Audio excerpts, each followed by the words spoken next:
Well, hello. This is a little later than what we had planned on, but hey, technology. Thank you for joining us tonight here on Digging Your Bible. And what we have planned tonight is we are going to go through. I've got some questions that have been asked. Also going to be taking your live questions. So bear with us as we launch the first ever live stream. So before we begin, if you just want to go ahead and bow your heads, we're going to start with a word of prayer. Dear Lord, please be with us tonight as we open your word to study and guide us as we seek answers. In your name we pray, amen. Okay, so first up tonight, we have some questions. So what we are going to do is we are going to share our screen here. And we are going to open up our presentation. So we did have some questions in advance before we get to some of our live questions. So we're just going to open those up and go for it. So what is Ask the Archaeologist? This is where we are going to answer your questions live as they come in. You can also submit questions in advance at diggingyourbible.com. There is a tab for Ask the Archaeologist. Click on that. It'll give you more information about Ask the Archaeologist and a link to the form where you can submit your questions. You can leave your name. You can be anonymous. You can ask as many questions as you like. So for the first question tonight that we have, it is, when did archaeology become a field of study and who started it? This is from Spencer T. So Spencer T, when did archaeology become a field of study? That is a big question because a lot of people associate it with Sir Flinders Petrie. He is called the father of modern archaeology, but he wasn't the first archaeologist. He's just one of the modern ones. We have to go all the way back to ancient Egypt where we find what we assume to be one of the first archaeologists. This is Khaemwaset. He was a son of Ramses II, better known as Ramses the Great, and he is actually called the father of Egyptology because during his day and age, which was the 1200s BC, he actually went through and was preserving some of what they were calling then the ancient Egyptian monuments.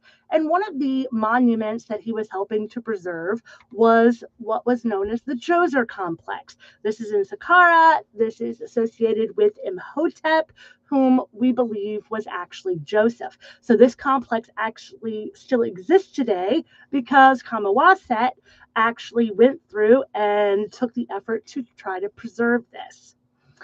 Question number 2. Are pharaohs and pyramids real? And if so, who built the pyramids? So obviously, pharaohs are real. We just learned about a pharaoh and his son, and the son who is called the father of Egyptology. So pharaohs are real. Yes. Are pyramids real? Yes, pyramids are real. So who built them? Well, I'm assuming that you're probably wondering mostly about the pyramids of Giza. These are three of the most famous pyramids in the world. There are pyramids all over the world, but the ones that are in Egypt seem to get all of the attention. These were built by a series of three, so a grandfather, a father, and a son. In order. So we have Khufu, Khafre, and Menkaure.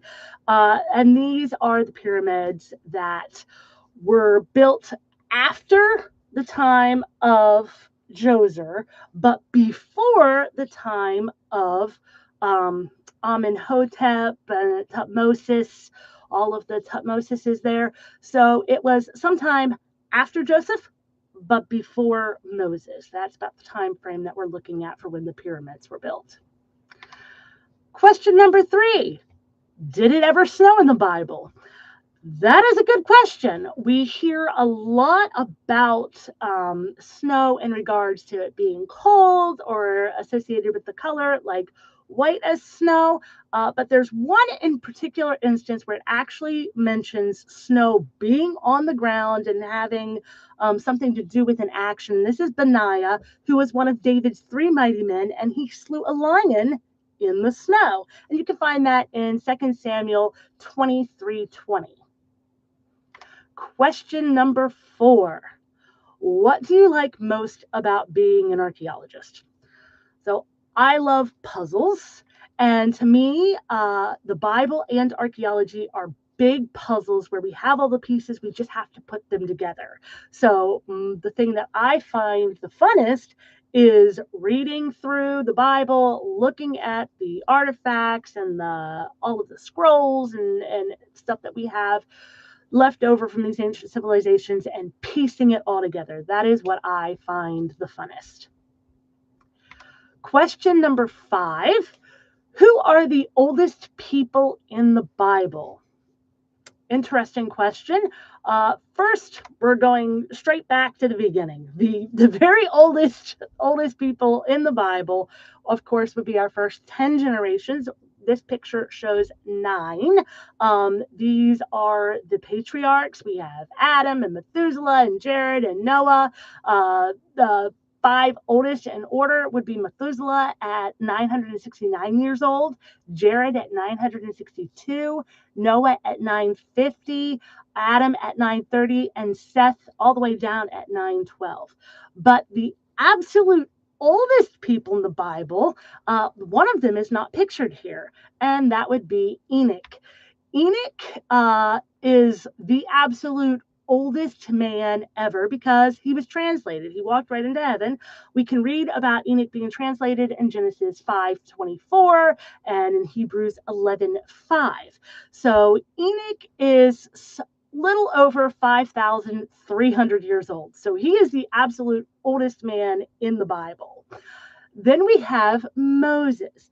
So we are told that Moses was raised, he was taken to heaven. If we're looking at when Moses was alive, Moses comes in at the second oldest human being ever because he is now currently living in heaven, and he is around 3,500 plus years.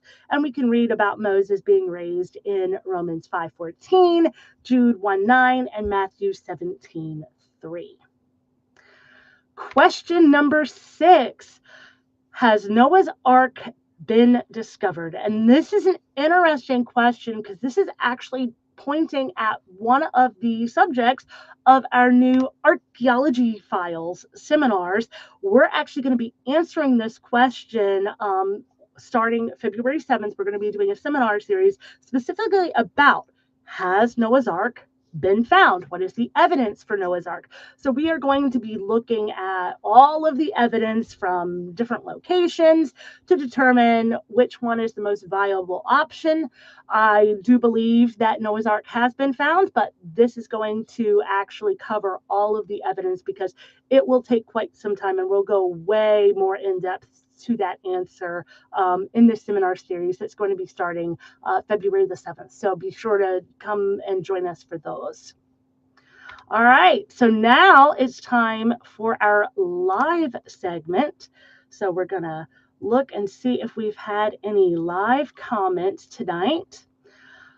All right, so Heaven Soon has a question. It says, where was the land and Garden of Eden and what evidence supports their existence?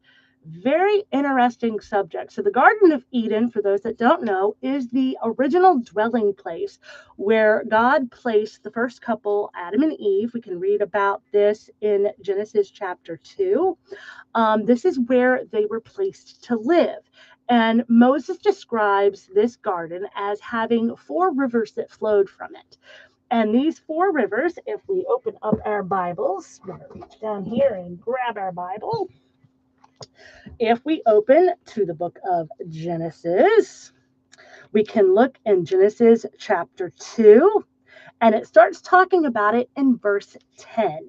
And it names the 4 rivers that flow from the garden, and it gives a little description about what lands that these rivers flowed through. If we are looking, and I'm going to pull up a map. Give me 1 second to pull this up on our screens. So we're going to go to the Garden of Eden.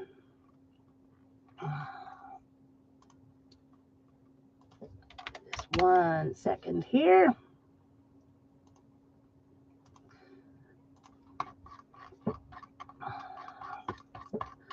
So one of the 4 rivers is the river Euphrates. And one of the rivers is the Tigris River. Now we know where those 2 rivers originate. So it shouldn't be that difficult to determine where the other rivers are. So we are going to open this up. So Eden means delight or pleasure. The land is called Eden. It was east of where they were currently residing.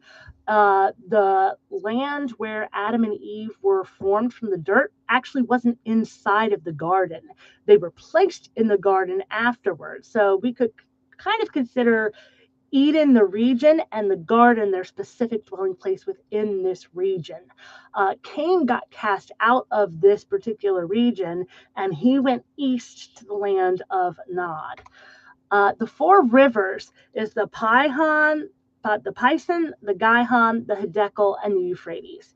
So the Hiddekel is located east of Assyria. We know this to be the Tigris. Of course, we know where the Euphrates is, which gives us an idea that the garden would have been somewhere in eastern Turkey.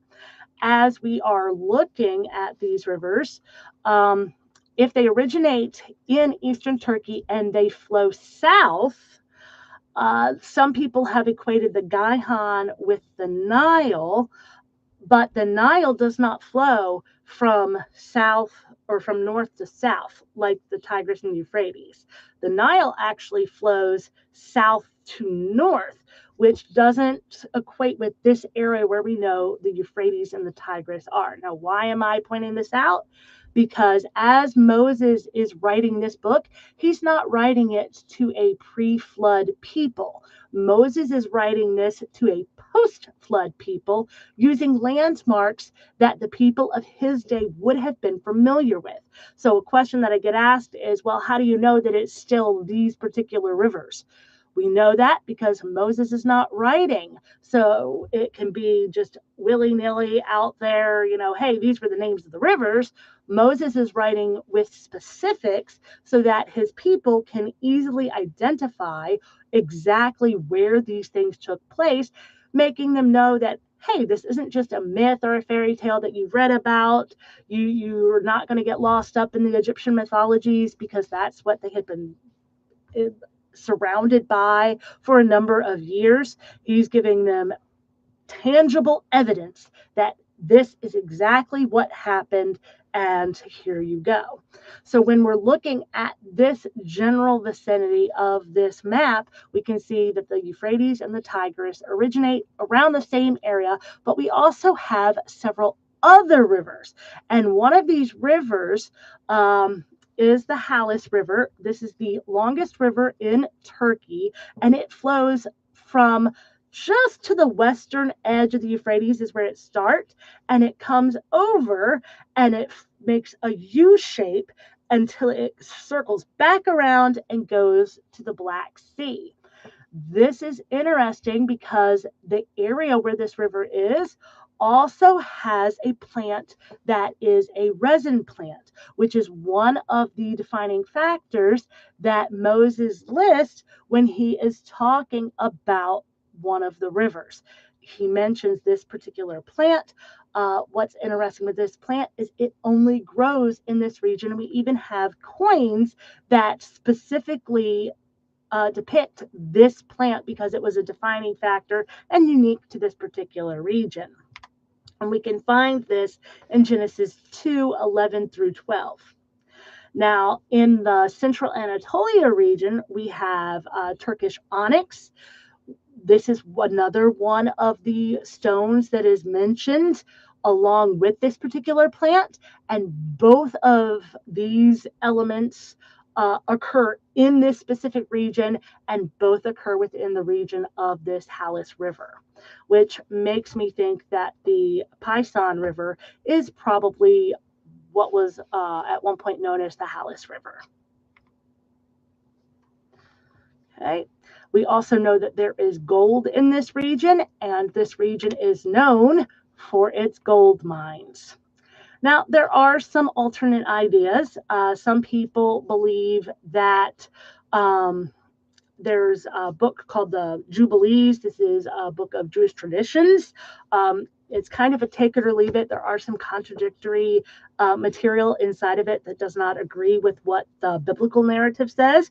And if there's ever a question, we always rely on the Bible as our sole truthful document that we can refer back to. So Jubilees, we can kind of take it as a grain of salt, but the tradition in this book is that the Garden of Eden, the Holy of Holies, which would have been the temple, and Mount Sinai all faced one another, which either puts them in a straight line with one another or forms a triangle. And that's where you see on this map, the two stars are where the temple and Mount Sinai would be located, and the arrows are the potential areas in which you would have found the Garden of Eden according to the Book of Jubilees. So I hope that answers your question, Heaven Soon, about where the land of the Garden of Eden is. Okay, next question I see is, where are we in relation to Bible timeline? So when we're looking at the Bible, not predicting the future, the Bible actually provides us with timescales. So we know how long it was from creation to the flood. It was 1,656 years from creation to the flood. We know that from the flood to Abraham was 352 years. This is information that we can pull from Genesis chapter 11. All those lovely genealogies that a lot of people like to skip over actually have a lot of details in them. The Bible says that it was 430 years from this event to that event, that it was 480 years from the next event to the next event. And when we compile all of those together, we can actually pinpoint approximately when biblical events occurred and how far from creation we are at. So based on when we align everything up, starting at creation to the time point that we are at now, we get approximately around 6,000 years. So I hope that answers your question. That is a topic that we are actually going to be doing further in depth at a later date.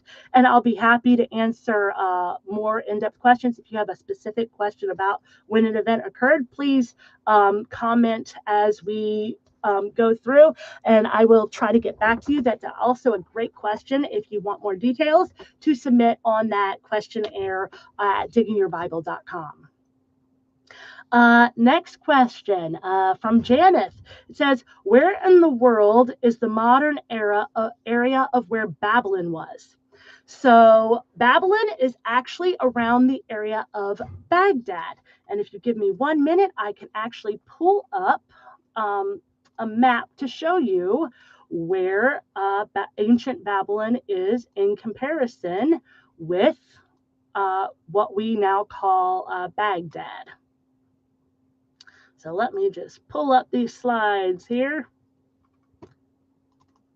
and we can take a look at where Babylon is now.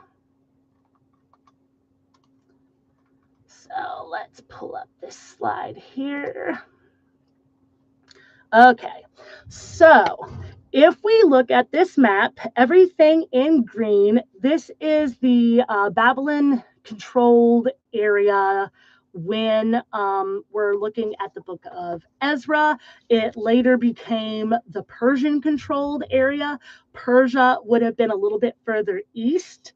So as we're traveling east from Judah, we're traveling north up into the region of what had been Assyria.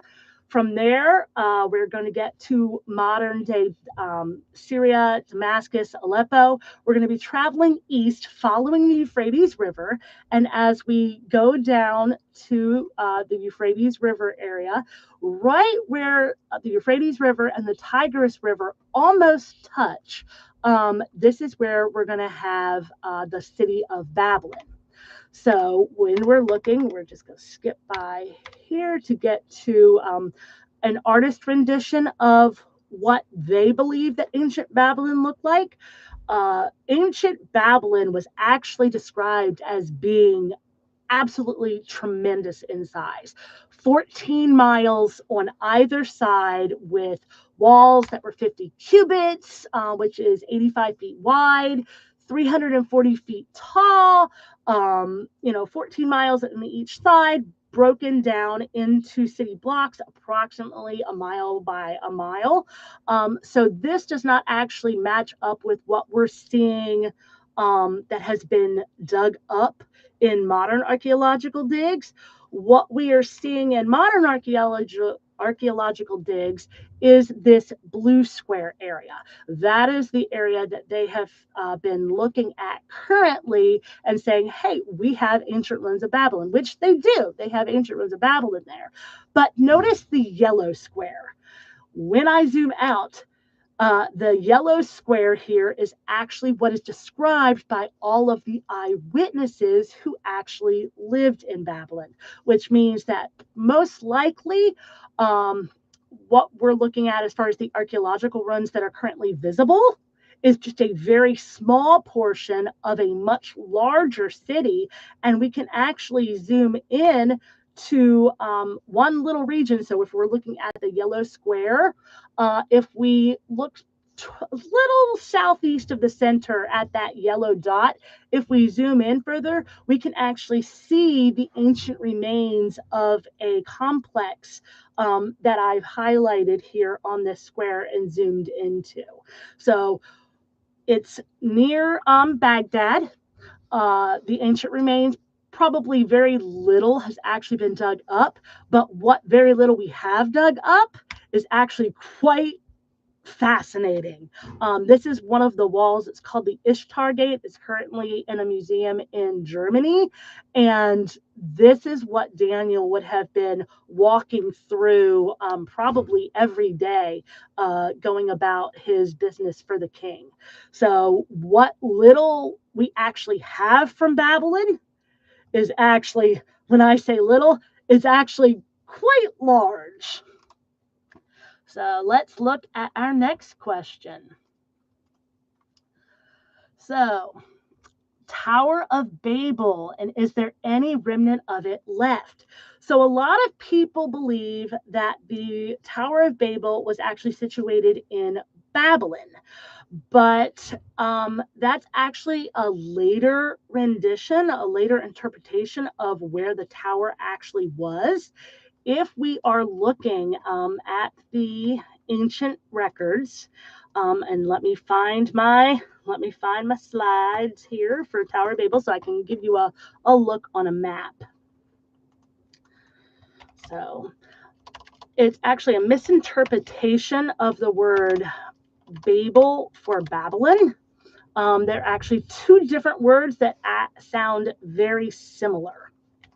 And what confuses a lot of people is that Babylon actually became known as Shinar, but that was much later after the Babylonians had captured the land of Assyria. So let's find our Tower of Babel slides here. Give me one moment. It's always helpful to have the slides handy. All right. So here are the two words. In Hebrew, they don't use consonants. So BBL would be the word for Babel. But depending on the vowel sounds and how it is written, it actually means two very different things. Babel in Hebrew means a jumble or a confusion, whereas Babylon is Akkadian for Babylon, which means gate of the gods. It was a very huge tower. According to all of the traditions, it was somewhere around 1.5 miles tall, 1.5 miles wide, and 3 miles long.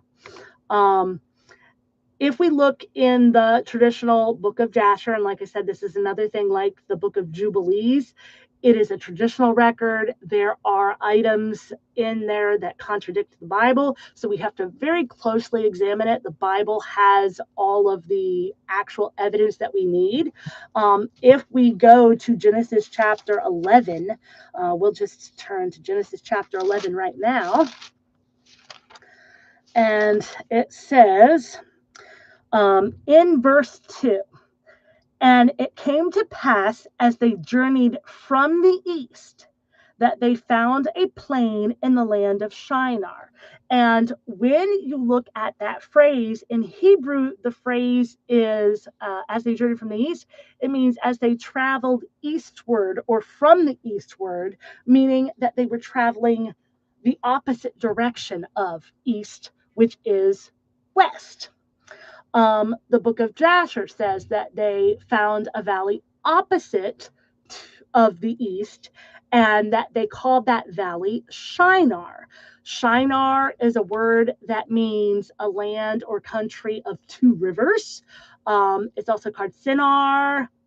In Turkey, there actually to this day is still a region in central Turkey in a valley that this region is still called Shinar. It's found in Egypt, in the Hittite. The Egyptians called it Singar. The Hittites called it Sanhar. It's listed in the Amarna letters, and all of these are referencing a land that was in the central Turkish region, not down towards Babylon.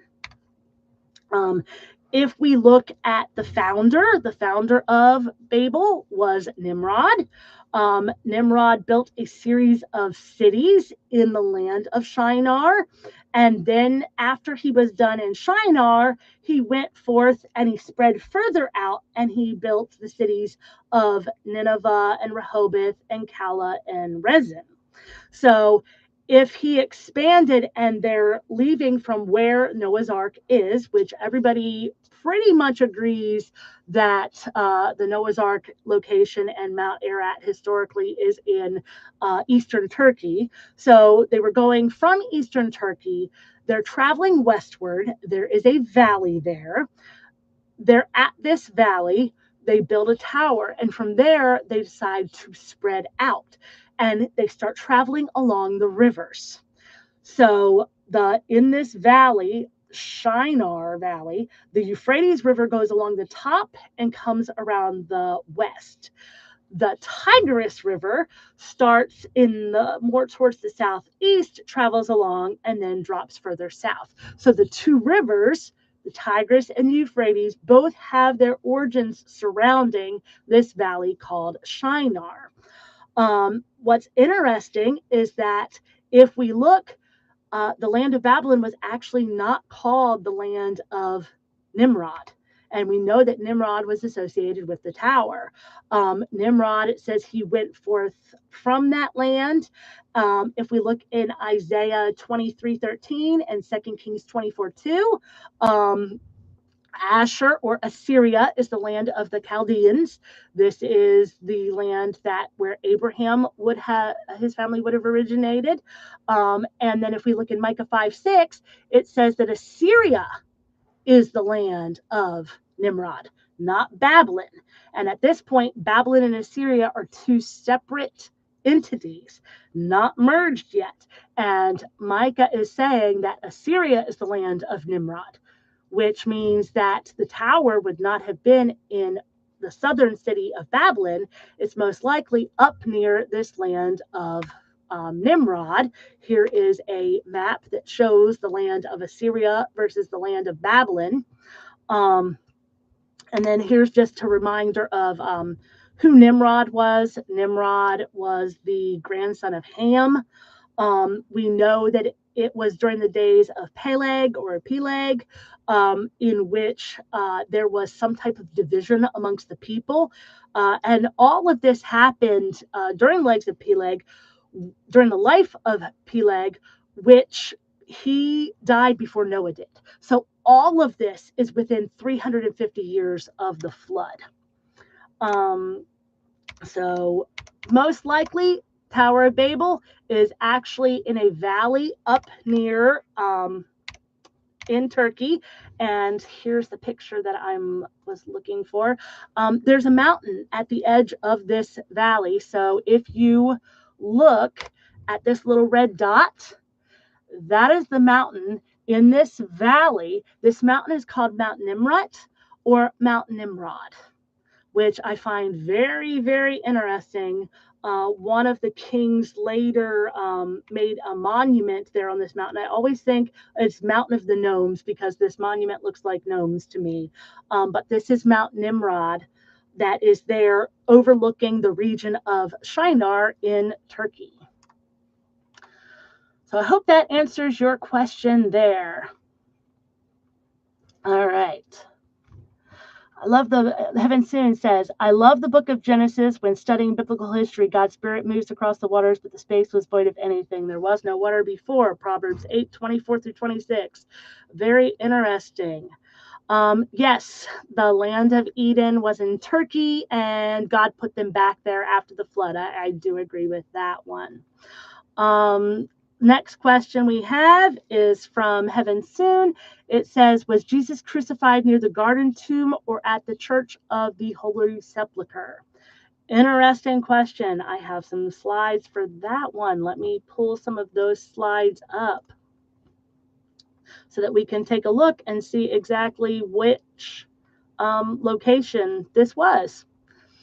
So let me pull up those slides. There's two potential locations for the burial place of Christ.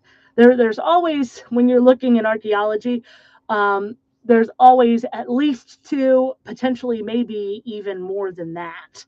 So when we are looking at different locations for items or for where events occurred, we always have to go back to the Bible to look and see what facts do we know?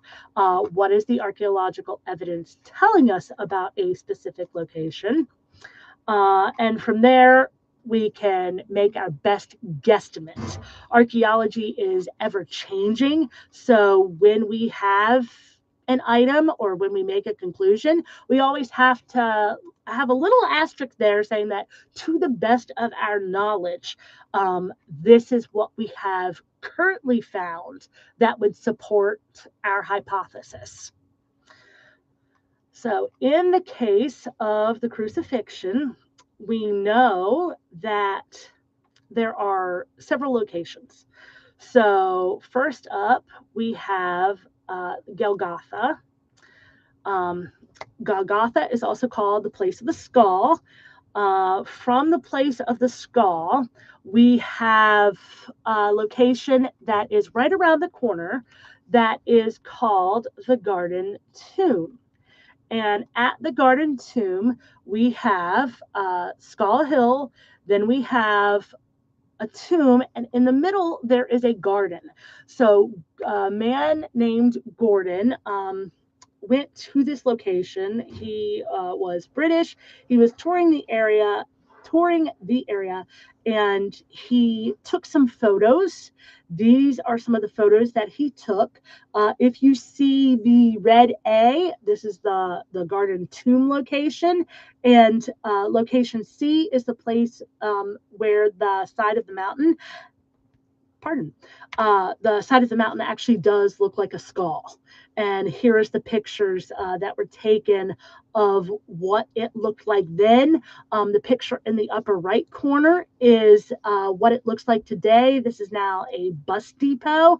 And due to some of the geothermal activity in the area, and just weathering. The nose on the skull formation has actually fallen away. Uh, but at this location, there is a tomb. And inside of this tomb, they've been doing research and digs. This is what it looked like before they started doing excavations. Once they had completed the excavations, this is what it looked like in 1867. So notice that red arrow. This is what it looked like after they completed the excavations.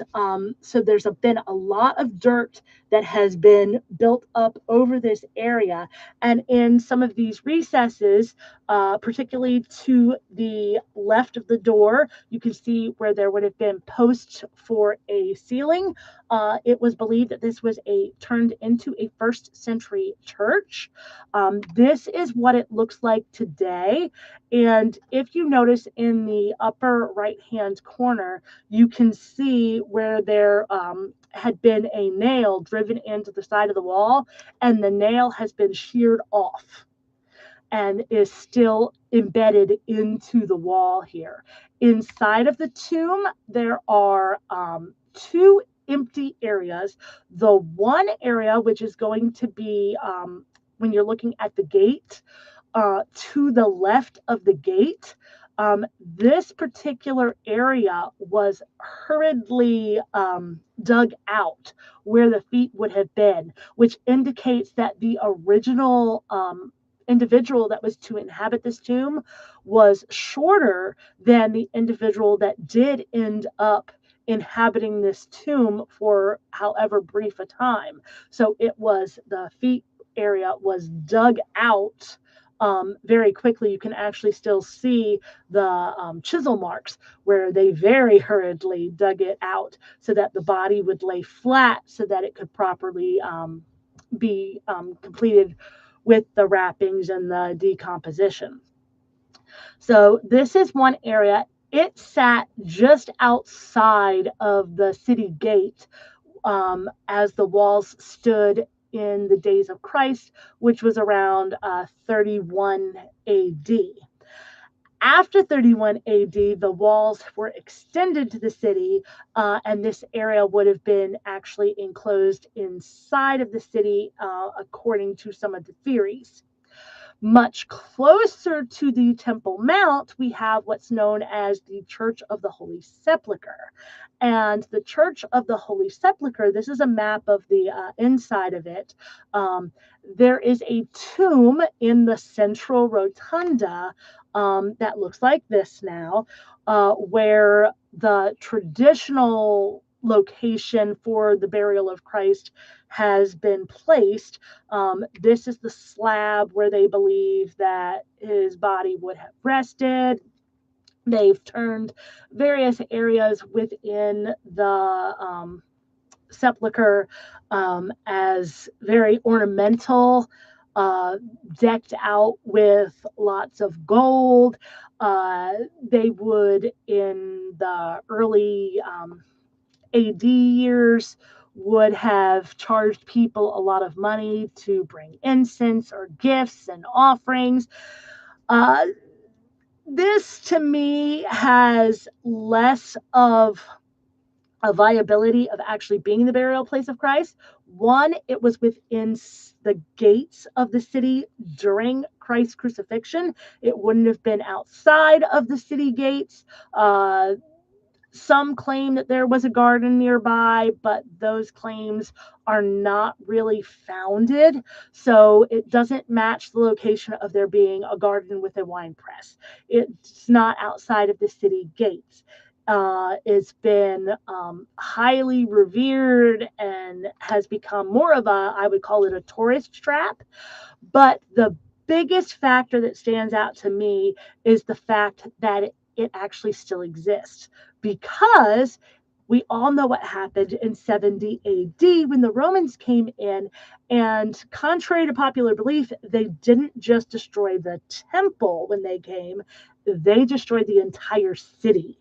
We can read about this in Luke, where Jesus says not one stone would remain upon another within the city. And all of the historic records, all of the eyewitness accounts say that that actually happened, that you could not tell a city had even been there, much less sepulcher that still is in formation with the stones remaining intact, not touched over the years. This was actually a mosque at one point for the Romans after they decided to rebuild the city. They rebuilt the city, they dedicated it to one of their gods. Inside of the city, they built a temple to another one of their gods and dedicated it to her. Then Christianity came into play. It became a church. Then once the area was taken over by the Ottoman Empire, it became a mosque, and then it has now been back to the Christians, where it's called the Church of the Holy Sepulcher.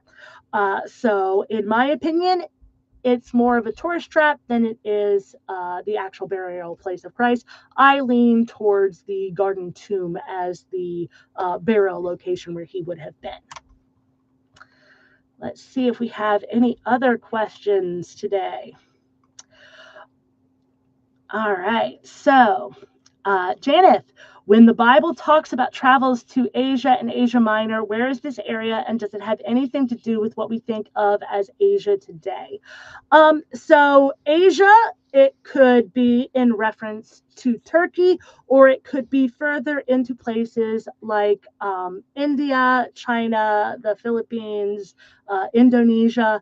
So Asia Minor most likely refers to travels to Turkey, whereas travels to Asia probably are actual literal travels to places much further east of places like Afghanistan, going into places like Tibet and China and Mongolia and those locations. Janet, again, the Bible mentions the behemoth and the leviathan. Were they real or symbolic? And if they were real, at what point did they go extinct? Very interesting question. I do get asked this question a lot. Behemoth and Leviathan are both mentioned in Job. I believe it is Job 42. So let me, actually, I have slides for that. So let me scroll on up to my slides for Behemoth. So that would be all the way back here. So let's pull up our slides for Behemoth.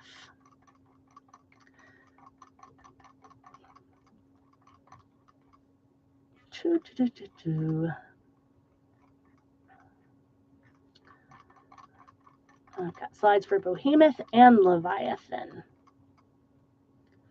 Okay, Behemoth. Animals in Job. Oh, I was wrong. It's Job 40, not Job 42. So Behemoth, it says that if this is an animal that was made with man. This is God talking to Job. So Behemoth was made at some point during the week of creation, possibly during day 6. It gives that fact that he eats grass. It links his tail to a cedar tree, his bones like bars of iron, and it gives a location, the Jordan. So if we look at this as if we were looking at, say, one of those nature books where it gives you information about an animal, such as their diet and their habitat, we can actually build one of those entries for a behemoth. We have when it was made, which is creation, its diet, grass, its tail being like a cedar tree with muscles, strong, slow moving. It likes to live near water or grass, and its location is somewhere near the Jordan River, because it references this animal in drinking up the Jordan. So there is actually an animal that fits this description. And a lot of people are like, no, it couldn't be a dinosaur.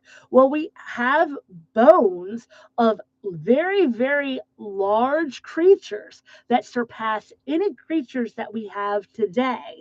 And these creatures have bones in their neck that we would think that they wouldn't be able to hold up their neck because the normal vertebra would be so thick and condensed that there would be no way it would be too heavy. But as we are looking at the bones are actually air filled. There's little pockets of air, so they're still strong, but they're very, very light, and they interlock in such a way that the animal could have bent its neck, still got its water, still breathe, even with bending its neck all of the different ways. But as you travel down the neck, and you get into the rib area, all of a sudden we notice a very distinct change in the bones. The bones no longer have these air pockets, and instead, as one scientist described them, are like steel bars. They are thick and heavy, and nothing could get through them. The muscle capacity within the stomach and the abdomen region would have been phenomenal. This creature would have surpassed anything that we could possibly imagine. It was very, very long, 85 feet long. At its shoulders would have stood 20 feet tall. It would have weighed somewhere around 65 tons. So it matches the biblical description of saying, hey, nobody is going to go and try to control this animal. Leviathan, it is described as having uh, head, jaw, teeth, tongue, eyes. It can't speak. It can't be contained. That it spits fire. It is sounds like it is giving a description of an actual sea creature. We do know that there are still little lizards today that can spit fire. There's beetles that actually shoot fire. Bombardier beetles actually can release fire. So it wouldn't be surprising that at some point there was some type of a sea creature that did have a capacity to spit sparks. What happened to them? A lot of different things. It could have been that they were hunted to extinction. It could be that they just died out because there wasn't enough of them left. Habitats were destroyed. When it comes to some of these other larger critters like behemoth, these God may have said, hey, you know what? These are just so large and massive that I'm just going to let them go extinct. There are creatures that we have knowledge of, like, say, passenger pigeons, that no longer exist today, but because they were within living memory, we know that they do exist. The same could be said of things like the Tasmanian tigers. They're no longer living species, but they're within recent memory. And this is probably somewhere along those lines. Job himself, these creatures would have existed after the flood, because when we look at who Job is, we can pinpoint how Job is. And excuse me, I've got to get a drink of water because I've pretty much talked myself dry here. Job, we can pinpoint when he lived because of his friends, the people that he is talking to and that he is having these conversations with in the Bible. We know that he was one of the descendants of Abraham. So he did have that knowledge. His friends had that knowledge. He was probably living somewhere north of Saudi Arabia at the time. But this is one of the things that we're going to talk about during one of our future talks on Bible connections, but we know that Job probably was somewhere in that 430 years from when Abraham first talked to God to when the Israelites left Egypt. So if that gives you an idea of approximately the time span when Job lived. All right, we're going to take one more question before we end for the night, and it looks like I think we've covered everything. If you have any other questions throughout the week, like I said, jump on diggingyourbible.com, submit your questions there, or you can join us next week, next Friday night at 8, when we will be having this discussion again. And hopefully this time we can get all of our technological issues squared away so that we'll be able to join the live stream on time, and we'll have our better graphics and actually be able to get the comments up on screen for you. So thank you for sticking with us. To all of those that are on the East Coast, we're just going to pray for everybody and make sure that everyone is staying safe and warm, and God be with you throughout the rest of this week. Have a good one and happy Sabbath.